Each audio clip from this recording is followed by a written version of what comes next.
Hi friends, and welcome to today's video.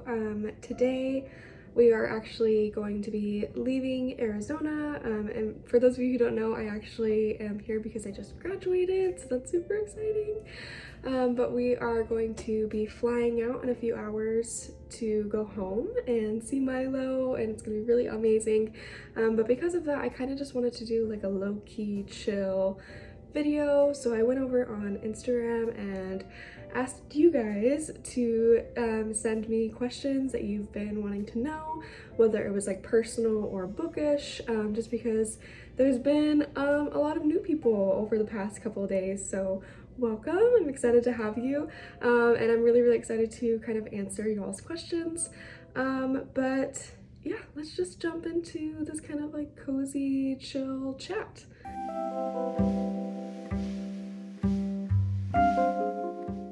Alright, so the first question is, what is your least favorite book that you've ever read?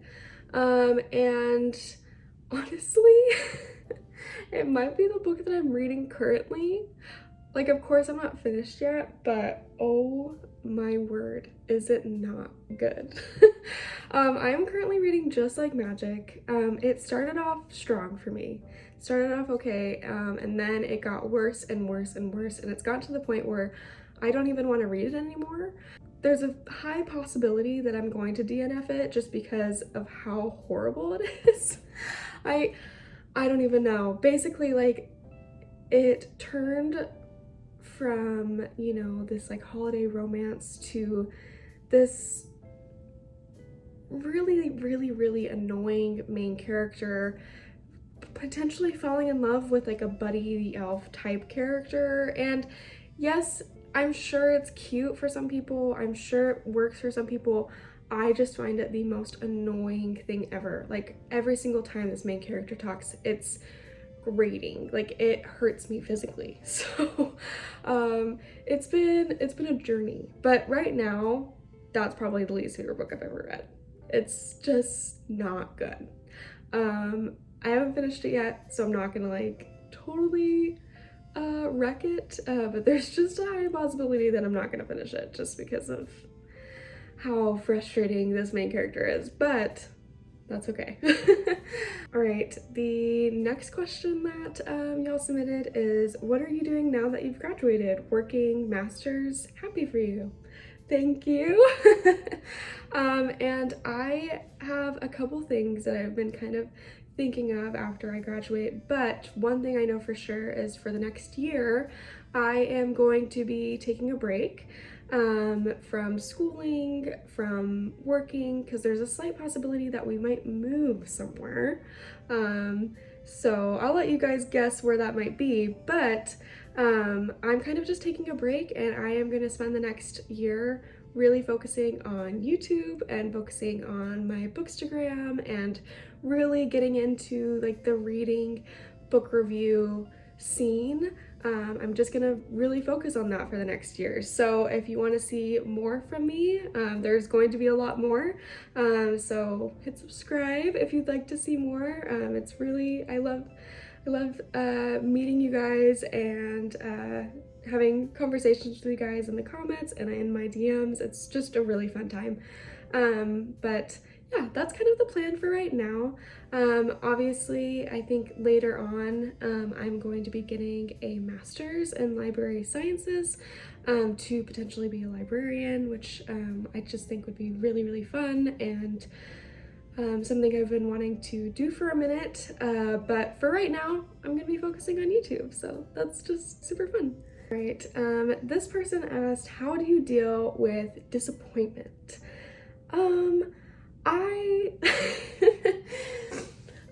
There's definitely times where I get frustrated if things don't go my way, but I feel like life has taught me some lessons.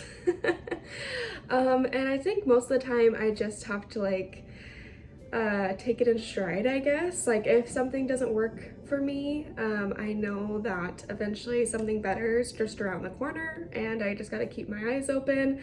Obviously that doesn't mean that I don't sulk for maybe a day or two, and I think that's totally fine. I think being disappointed and feeling that is normal and it's human. But I think most of the time I just have to like remind myself that there's something brighter around the corner. There's things that I can look forward to, that might not be the thing that didn't work out. All in all, you just got to be hopeful that, you know, life isn't totally going to screw you over in the end. But that's kind of how I deal with it. Maybe not like super concrete, but you know, sometimes that's just how you have to deal with things. You just gotta hope for something that might not be there, but it helps, yes. So yeah.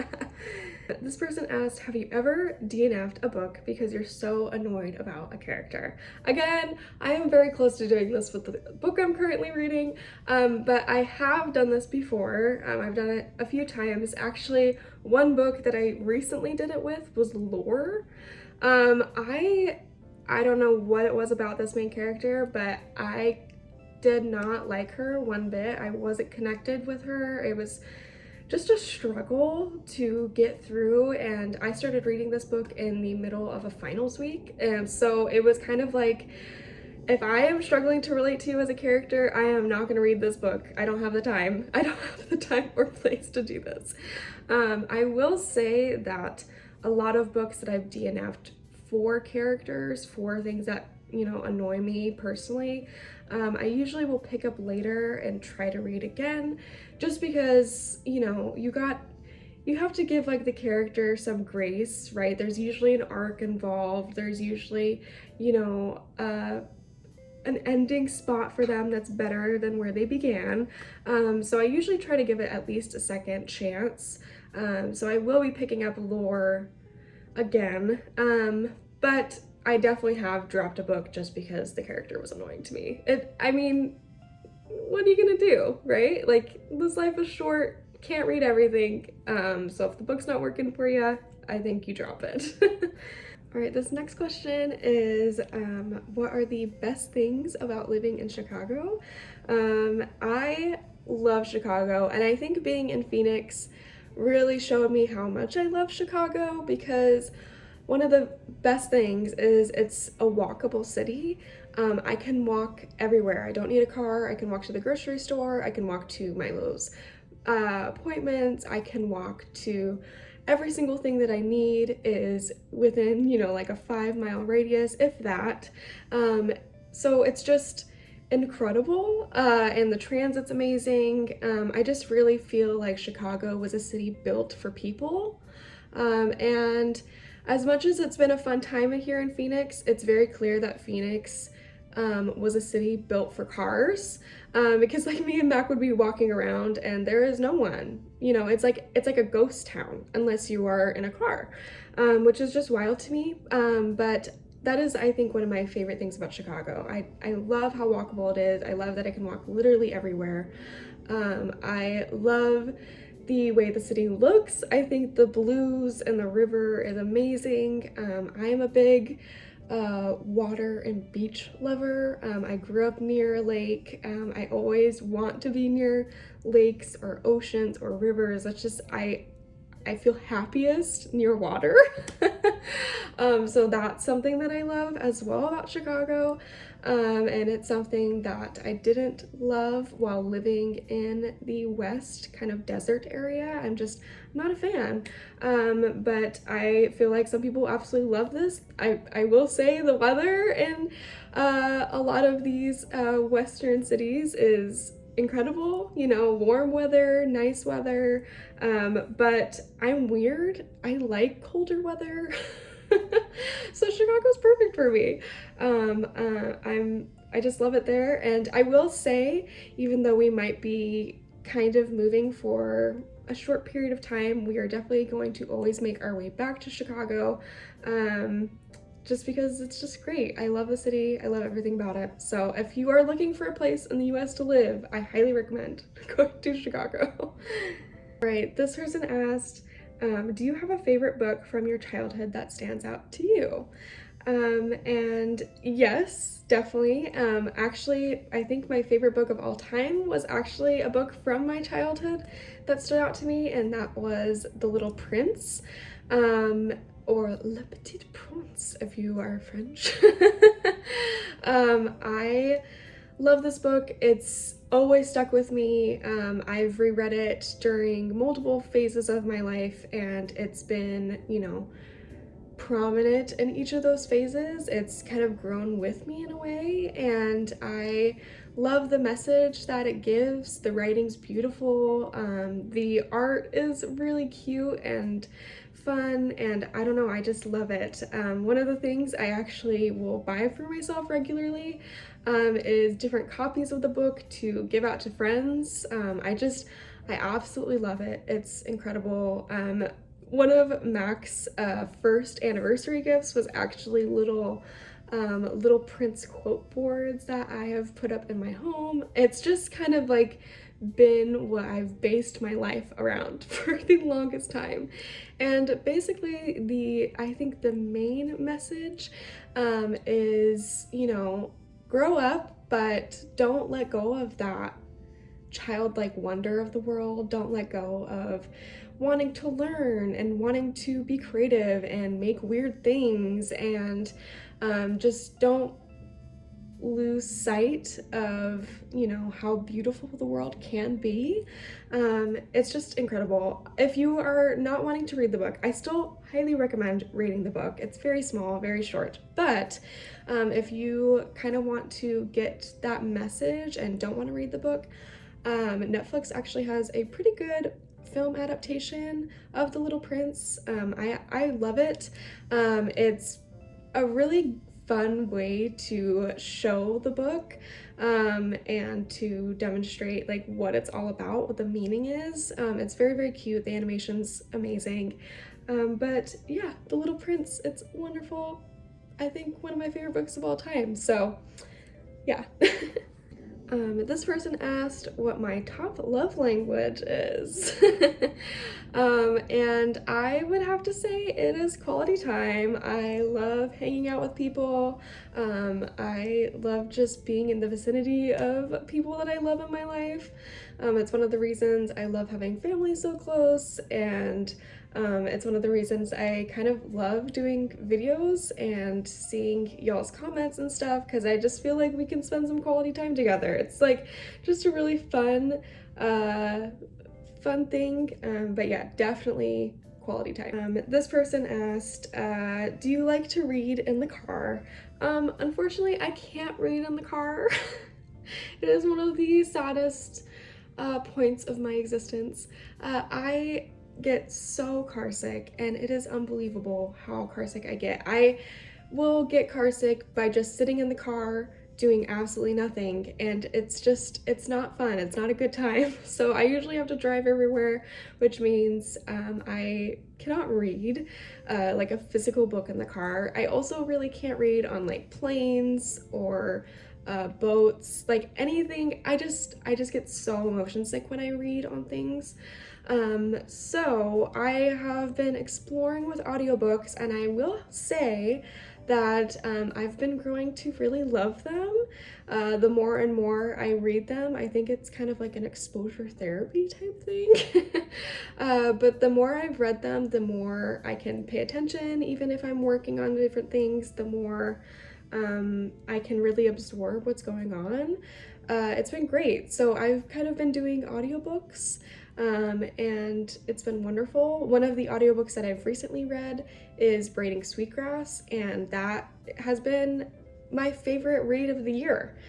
So if you are looking for a really good audiobook that of something that's super meaningful and like world changing, highly recommend doing the Braiding Sweetgrass audiobook. And I actually rent all of my audiobooks from the library. I think it's amazing. So I use like Libby or Hoopla, I believe is another one.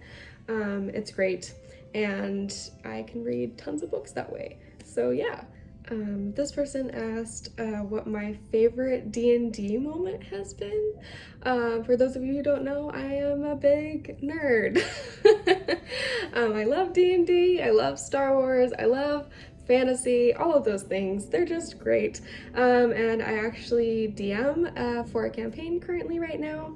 It's been great. And I think one of my favorite One of my favorite D&D moments has been actually just recently. My players ended up meeting the queen, and one of them basically asked if they had heard any like conspiracy theories because of the community that they were raised in, about the queen, and it was just a blast. Because they rolled, I think, like a 2 or a 3. So the entire group, like me, all of the different players, just started spouting off, different conspiracy theories about the queen that were like relevant to actual conspiracy theories, like the pizza basement, we have the moon landing in there, we have lizard people, every conspiracy theory that you could think of was thrown onto this queen character, and it was absolutely hysterical. I was dying. We just have some fun moments. I feel like that's one of my favorite parts of D&D is when everyone together just starts creating. It's so fun and it can be hilarious. Yeah, that was a blast, and I'm already like super pumped for our next session because I just think it's gonna be amazing. This person asked, what books would I recommend to someone who has recently started reading books?